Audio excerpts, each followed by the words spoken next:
Breaking news Telangana cabinet కీలక నిర్ణయం తీసుకుంది. స్థానిక సంస్థల ఎన్నికల్లో 2 పిల్లల నిబంధన ఎత్తివేయాలని నిర్ణయించింది.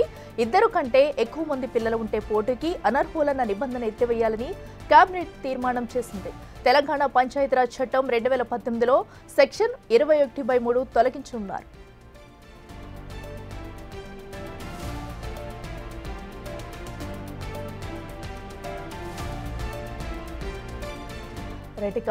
అటు తెలంగాణ కేబినెట్ భేటీలో కీలక నిర్ణయాలు అయితే తీసుకున్నారు. ప్రధానంగా చూసుకున్నట్టయితే స్థానిక సంస్థల ఎన్నికల్లో 2 పిల్లలకి సంబంధించి కూడా ఒక నిర్ణయాన్ని అయితే తీసుకున్నారు. అయితే 2 పిల్లల కంటే ఎక్కువ ఉంటే కనుక ఎన్నికలకు అనర్హులన్న నిబంధనను ఎత్తివేయాలంటే ఒక కీలక నిర్ణయం తీసుకున్నారు. దీనికి సంబంధించి కూడా అటు ఒక సెక్షన్ పంచాయతీరాజ్ చట్టం 2018లో సెక్షన్ 21/3 చట్టాన్ని కూడా తొలగించనున్నారు.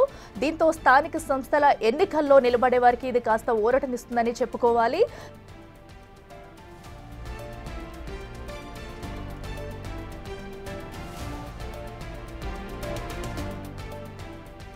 మరింత సమాచారం మా ప్రతినిధి వాసు లైవ్ అందిస్తారు. వాసు, చెప్పండి. ఇప్పటికే కేబినెట్ సమావేశం ముగిసినట్టు తెలుస్తుంది. అయితే ప్రధానంగా ఈ సమావేశంలో కూడా ఎలక్షన్ కి సంబంధించి 2 పిల్లల కంటే ఎక్కువ ఉంటే కనుక వారందరికీ ఉపశమనం కలిగించే వార్తనైతే చెప్పింది. సో ఈ జీవోకి సంబంధించి డీటెయిల్స్ ఏంటి?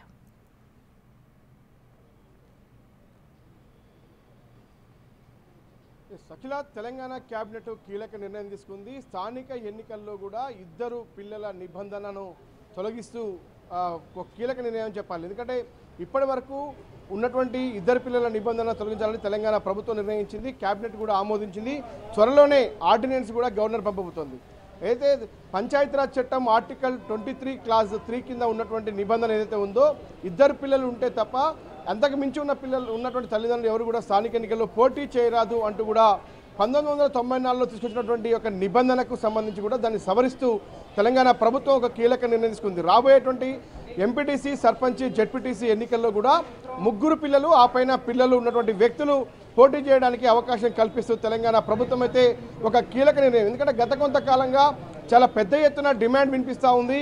3 పిల్లలటువంటి తల్లిదండ్రులు కూడా స్థానిక ఎన్నికల్లో పోటీ చేసే విధంగా వెసులుబాటు కల్పించాలి అన్న అంశానికి సంబంధించి కూడా గతంలో ఉన్నటువంటి నిబంధనలు తొలగించాలని కూడా హైకోర్టు కూడా ఆశ్రయించారు. హైకోర్టు కూడా ఈ చట్టానికి సంబంధించిన చట్ట సవరణ చేయాలి కాబట్టి హైకోర్టు కలగజేసుకోలేదని పలు సందర్భాల్లో కూడా తెలియజెప్పింది. ఈ నేపథ్యంలోనే చట్ట సవరణకు సంబంధించి కూడా కేబినెట్ ఆమోదం తెలిపింది.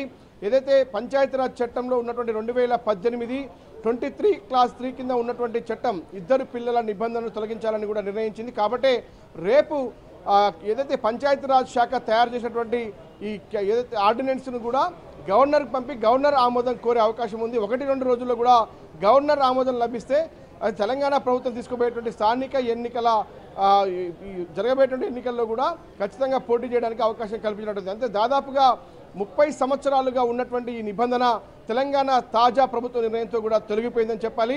ఇటీవల కాలంలో ఆంధ్రప్రదేశ్ రాష్ట్రంలో కూడా ఈ నిబంధన అంటే ఉమ్మడి రాష్ట్రంలో ఉన్నటువంటి ఈ నిబంధన ఇటీవల కాలంలో రాష్ట్రం ఏర్పడ్డ తర్వాత ఆంధ్రప్రదేశ్ రాష్ట్రం తాజాగా ఈ నిబంధన సడలించింది. ప్రస్తుతం తాజాగా తెలంగాణ ప్రభుత్వం 2 పిల్లల నిబంధన సడలిస్తూ కూడా కీలక ఆదేశాలు, కీలక ఉత్తర్వులు కూడా ఇవ్వబోతోంది. ఎందుకంటే కేబినెట్ ఆమోదించిన నిర్ణయం కాబట్టి దీని ఆర్డినెన్స్ రూపంలో కూడా రేపు లేదా ఎల్లుండి గవర్నర్ పంపుతుంది. గవర్నర్ ఆమోదం తర్వాత కూడా అమల్లోకి రాబోతోంది.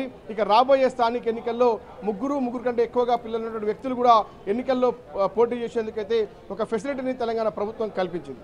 విశ్వాసం అంటే ఇప్పుడు స్థానిక సంస్థల ఎన్నికలకు ముందు ఇలాంటి ఒక నిర్ణయం తీసుకోవడం పట్ల అటు ప్రజలు కూడా ఏ విధంగా స్పందిస్తున్నారు? సో ఎందుకంటే చాలా మంది కూడా ఇటు స్థానిక ఎన్నికల్లో కూడా నిలబడాలని చూస్తూ ఉంటారు. బట్ ఇది వారికి ఒక గుడ్ న్యూస్ అని చెప్పవచ్చా?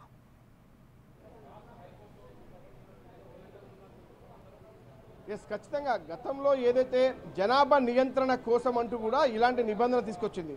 కానీ అలాంటి సమస్య ఇప్పుడు లేదు కాబట్టి అంటే 2 పిల్లలకు మించి ఎక్కువ మందికి అనే అవకాశం లేకుండా పోయింది కాబట్టి చాలా తక్కువ మంది మాత్రమే ఉన్నటువంటి వ్యక్తులు ఉన్నారు. కాబట్టి వ్యత్యాసాలు కూడా జనన మరణ విషయాల్లో కూడా వ్యత్యాసాలు కూడా పెద్ద ఎత్తున కనిపిస్తున్న నేపథ్యంలో తెలంగాణ ప్రభుత్వం ఈ కీలక నిర్ణయం తీసుకుందని కూడా చెప్పాలి.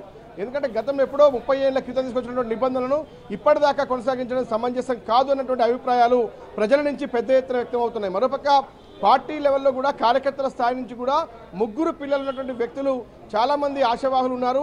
మరోపక్క చాలా కాలంగా అవకాశం కల్పించాలని కోరుతా ఉన్నారు. కాబట్టి అంటే ఎమ్మెల్యే ఎంపీ స్థానాల్లో లేనటువంటి వ్యక్తులకు కేవలం పంచాయతీ లెవెల్లో ఉన్నటువంటి గ్రామీణ స్థాయిలో ఉన్నటువంటి వ్యక్తులకు ఎందుకు ఈ నిబంధన అంటూ కూడా చాలా పెద్ద ఎత్తున కూడా డిమాండ్లు వచ్చినటువంటి నేపథ్యం కనిపిస్తుంది. కాబట్టి అన్ని అంశాలను పరిశీలించిన తెలంగాణ రాష్ట్ర ప్రభుత్వం తాజాగా క్యాబినెట్లో ఈ చర్చ పెట్టి ఆ చర్చించిన తర్వాత కూడా క్యాబినెట్ మంత్రులంతా కూడా ఏకతాటిపై ఏదైతే ఇద్దరు పిల్లల నిబంధన తొలగించాలి, రాజ్యాంగంలో ఉన్నటువంటి ఈ యొక్క ఆ చట్టాన్ని సవరించాలి అనేటువంటి తీర్మానం చేశారు. కాబట్టే ఈరోజు ఆర్టికల్ పంచాయతీరాజ్ శాఖలో ఉన్నటువంటి 23 క్లాస్ 3 చట్టాన్ని సవరించాలి, ఇద్దరు పిల్లలకు పై ఉన్న వ్యక్తులను కూడా ఎన్నికల్లో పోటీ చేసే అవకాశం కల్పించాలని కూడా తాజా కేబినెట్ సమావేశం నిర్ణయించింది. కాబట్టి దీన్ని ఆర్డినెన్స్ రూపంలో పంచాయతీరాజ్ శాఖ ఇప్పటికే ఒక ఆర్డినెన్స్ రూపంలో కూడా తయారు చేసింది. ఇది ఇప్పటికే మంత్రి సీతక్క పేచికి కూడా వెళ్ళింది. కాబట్టి ఈరోజు కేబినెట్లో చర్చించారు. కేవలం రేపు ప్రభుత్వం ఆర్డినెన్స్ సంబంధించినటువంటి ఆ కాపీని గవర్నర్కి పంపబోతుంది. గవర్నర్ ఆమోదం తర్వాత పూర్తి స్థాయిలో కూడా ఈ యొక్క చట్ట సవరణ చేసి ఇద్దరు పిల్లలు ఎవరైతే స్థానిక ఎన్నికల్లో మించి ఉన్నవారు కూడా పోటీ చేసే అవకాశాన్ని కల్పించడం అవుతుంది. కాబట్టి ఇది ఒక తాజా కీలక నిర్ణయం చెప్పాలి. అంటే చాలా కాలంగా దాదాపు 3 దశాబ్దాల కాలంగా ఎదురు చూస్తున్న వ్యక్తులకు మాత్రం ఇది భారీ ఉపశమనం అని చెప్పాలి.